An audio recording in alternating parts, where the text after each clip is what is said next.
You may have been told or led to believe that some people are math people and some aren't, or that math isn't for you. Well, it turns out that's not true.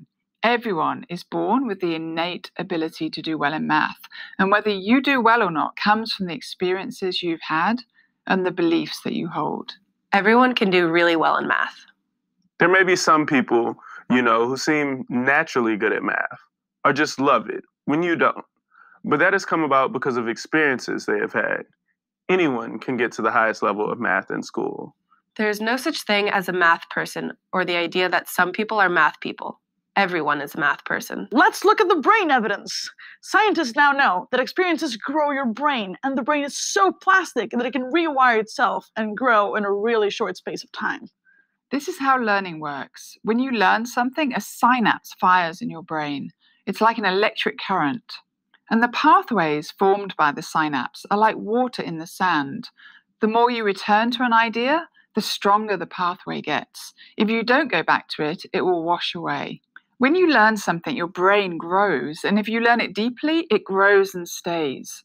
So you may think some people are just brainy or smart because they just are, but it all comes from what they've learned. And you can catch up to them. When you learn, synapses fire. And this doesn't just happen when you're in a class. It can happen when you read, when you build something, when you have a conversation, when you get an idea, and when you make a mistake. Synapses are firing in your brain every day. The brain is like a muscle. The more you work the muscle, the more it grows, just like in the gym. If weightlifters exercise with the same size weights, they wouldn't grow muscles, and they have to keep increasing the weights. It's the same with math. The harder you think, the more you struggle with an idea, the more your brain grows. Here is some of the evidence that has stunned scientists in recent years and made them realize that everyone's brains can grow and change at any time. Taxi drivers in London have to learn 20,000 streets and 25,000 landmarks in London before they become qualified.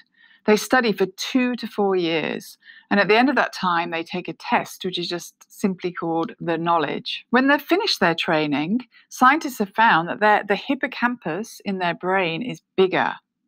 And the hippocampus is the area of the brain that's specialized in acquiring and using spatial information.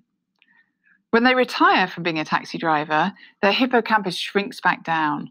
That's how flexible the brain is. Scientists took a group of people who could not juggle and split them in half. With one group, they really encouraged them to practice, also showing them some good ways to practice. Not surprisingly, the group that practiced learned to juggle and the other group didn't. But the practice group also had significant brain changes. They grew the seeing and movement areas of their brains, and they developed more ability. So the brain is much more plastic than anyone ever thought. In one of the studies, a 6-week training course, when students worked on a task just for a few minutes each day, changed the structure of their brains. And we should think about that. Working on a task for a few minutes per day for 6 weeks can cause your brain to rewire and grow. If that's true, imagine what you can do for your brain over the course of a year in a math lesson.